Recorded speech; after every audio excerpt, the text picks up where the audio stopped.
have the opportunity to catch up with a familiar face to many of you, Pastor Rosalind Tompkins. Thanks so much for being here. Great to be here. It's wonderful. Yeah, I'm so excited to have you back. We've done things in the past before through television, yes. and it's so nice to have you here in this arena. Yes.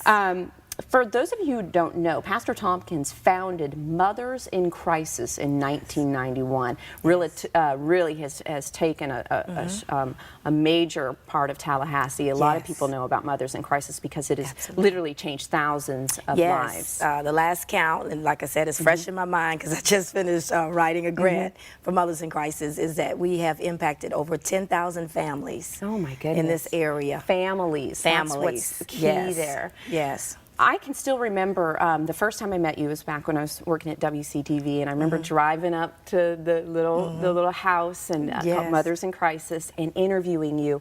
And you probably didn't know this at the time. This was nearly 10 years ago, and I was new in my walk as a Christian. But your testimony impacted me so much. And was so inspiring, and I'd love if you could just kind of share how Mothers in Crisis really came to be.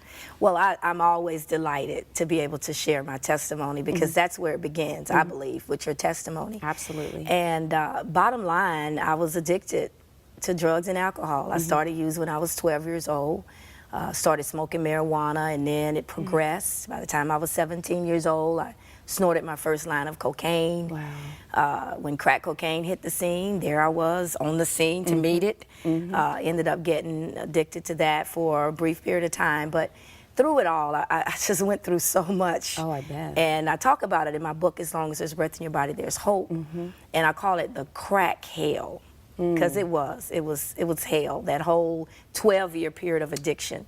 Wow. But whenever God was able and I allowed him to deliver me completely, you know, I have over 20 years clean now. And I tell you, this is much better than all of that other misery that I went through. But it was kind of the impetus for Mothers in Crisis, because once I got clean, and I still feel this, that even though I was clean, if there was any others that was still struggling, I wasn't truly clean. Wow. And I had to use what God had given me to help someone else. And so over the years, it's evolved, but that's still the foundation for what I do and my mission in life, really. You know, instead of just looking forward and thinking about completely about yourself, that no, you want to look behind and help those people as well. Yes. Before we wrap up this segment, we had talked before the show about seeing documentaries such as the show Intervention, and how we as a society, even though we may not see the impact of drug addiction firsthand, shows like that are allowing us to see how the harsh reality of it all. Exactly. What would you say to maybe a family member or someone who is dealing with a drug addiction? Just share a few words of encouragement for them. Yes. Well, bottom line, it's not a pretty picture. And it is serious. And one of the things that I always say to family members and even those that are experiencing it themselves is to remember that there is hope, that help is available, and you can get free. You know, it is a process. And sometimes it can be done, you know, instantaneously. I've heard testimonies of people who God just delivered just like that. But I've also worked with thousands of people who went through treatment and went through the whole process.